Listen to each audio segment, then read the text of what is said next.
Hi everyone, welcome to digital GK classes. So अभी आपकी class पे काम चल रहा था। डेली शाम को 6 बजे हमारा सोशल साइंस की क्लास होता है, पेपर 2 सीटेट का। तो पॉलिटी की ही क्लास होगी, क्योंकि इतने दिनों से हम प्रीवियस क्वेश्चंस कर रहे हैं, तो इतने मैसेज आ गए कि पॉलिटी की नहीं होगी क्या, पॉलिटी की नहीं होगी क्या। तो मैंने सोचा आज हम पॉलिटी का थ्योरी और प्रीवियस क्वेश्चंस कर लेते हैं। इसके बाद से सिर्फ 1 या 2 ही होगी पॉलिटी की क्लास, जिसमें हमारा पूरा 7-8 की एनसीईआरटी कंप्लीट हो जाएगी। देन हम हिस्ट्री, ज्योग्राफी, पॉलिटी का फिर से 1 लाइनर स्टार्ट करने वाले हैं हर साल के जैसे, एंड क्वेश्चंस के साथ होगा इस बार। ठीक है, आप में से जितने लोगों के पास नोट्स हैं आप डेली पढ़ो। शाम को 6 बजे भी आपको पढ़ना है, रिवीजन करना है, प्रैक्टिस करना है। क्लासेस में इसलिए बोलती हूँ कि अगर कुछ चीज़ छूट भी जाएगी तो आप क्लास में मैं उसको आपको पूरा अच्छे से बता दूंगी, समझा दूंगी। अब ये वीडियो बनाने का पर्पज भी यही था, क्योंकि इतने सारे मैसेज आ रहे थे टीआरई 4 से रिलेटेड कि टीआरई 3 में उनका नहीं हो पाया, तो टीआरई 4 कब तक होगा, किस तरीके से तैयारी करनी है। तो मैंने सोचा इस पर एक वीडियो भी बना दिया जाए। सबसे पहले तो देखिए, टीआरई 4 एकदम कंफर्म हो चुकी है। बिहार में इलेक्शन है, बिहार में इलेक्शन है, और उससे पहले खुद मुख्यमंत्री जी ने बोला है, और उससे पहले ये लोग 5 लाख भर्ती करने वाले हैं। अगर मैं इसमें से शिक्षकों की भर्ती की बात करूं तो वो आपका होगा, न्यूज़पेपर में ही निकला है 1,38,000। तो ये टीआरई 4 की संख्या है। आप सोचिए इतना ज़्यादा है। और एक चीज़ और है, अच्छी अपॉर्चुनिटी, क्योंकि टीआरई 4 जो है वो इलेक्शन से पहले है, तो कहीं ना कहीं ये एग्जाम आपका बहुत जल्दी हो जाएगा। इसमें कोई डिले नहीं होगा। इलेक्शन से पहले आपको नियुक्ति पत्र भी मिल जाएगा।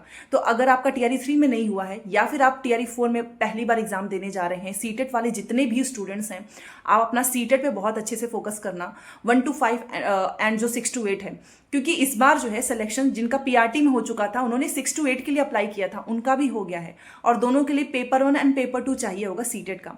नोटिफिकेशन आपको कब तक मिलेगा? अभी 9 से 12 का रिजल्ट बाकी है। वो जैसे ही आ जाएगा रिजल्ट, इसके बाद से रिक्तियों की गणना होगी। और सुनने में ये भी आ रहा है कि दिसंबर तक जो है एडवर्टीजमेंट आ जाएगा। बट हाँ, पेपर आपका जो है वो अगले साल होगा। फॉर्म भी जो है अगले साल तक, वो मे बी जनवरी तक भरा जाएगा। ठीक है, तो ये अभी तक की इन्फॉर्मेशन है। और जिस तरीके से ये लोग इलेक्शन से पहले भर्ती कराने वाले हैं, तो ये आपके पास एक अच्छा मौका है, क्योंकि टीआरई 3 की जैसे इतना डिले नहीं होने वाला है। ठीक है, और टीआरई 4 में तो संख्या भी अच्छी खासी है, हर एक लेवल पे आने वाली है। 1 to 5, 6 to 8, 9 से 10, 11 से 12। एस्टेट वाले जितने भी स्टूडेंट हैं जिनका पास हो चुका है, आप भी अच्छे से तैयारी करो।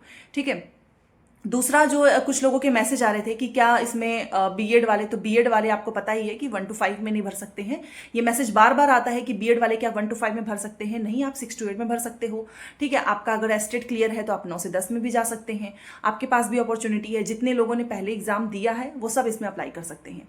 ठीक है, अदर स्टेट वाले भी स्टूडेंट्स परेशान है कि क्या वो फॉर्म भर सकते हैं, तो आप भी फॉर्म भर सकते हो। और टीआरई 4, टीआरई 5, यही 2 एग्जाम है जो कि आपको बिहार में देखने को मिलेगा। बाकी आप दूसरे स्टेट का हाल देख ही चुके हो, कहीं पे कोई वैकेंसीज नहीं आ रही हैं। ठीक है, तो डेली क्लासेस होंगी। और जैसे ही हमारा सीटेट 14 दिसंबर को कंप्लीट होता है, उसके बाद से हम लोग स्टार्ट करने वाले हैं फ्री में यूट्यूब पे टीआरई 4 की क्लासेस। मैंने आपको पहले कराई हुई हैं, और पुरानी क्लासेस भी आप जाकर देख सकते हो अगर आपको अभी से तैयारी करनी है। अदरवाइज 14 तक रुक जाइए, फिर हमारी फ्री में क्लासेस स्टार्ट होने वाली है। ठीक है, दूसरा कि आपको किस तरीके से तैयारी करनी है, तो सेल्फ स्टडी करिए। मुझे लगता है कि वो बेटर है। आप यूट्यूब पे भी फ्री में क्लासेस कर सकते हैं, बहुत सारी क्लासेस मिल जाएंगी।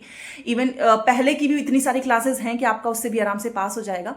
उसमें आपको जो है, अगर आप खुद से पढ़ना चाहते हैं तो एनसीईआरटी, एससीईआरटी आपको, मैं तो ये बोलूँगी कि आप 6 से लेकर 12 तक की पूरी अच्छे से पढ़ लो, क्योंकि बीपीएससी में कुछ कुछ क्वेश्चन जो हैं वो हायर लेवल के भी पूछे गए हैं। और अगर आपने इतना पढ़ा होगा, चाहे जो भी आपका सब्जेक्ट हो, अब किसी का साइंस हो सकता है, किसी का सोशल साइंस हो सकता है, अगर 1 to 5 जीएस का भी है, तो भी आपको एनसीईआरटी, एससीईआरटी पढ़नी ही है।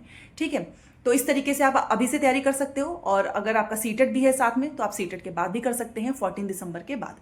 तो चलिए, शाम को मिलते हैं 6 बजे। आज हमारी पॉलिटी की क्लास है। जो भी डाउट्स हो प्लीज़ मुझे कमेंट करके बताना।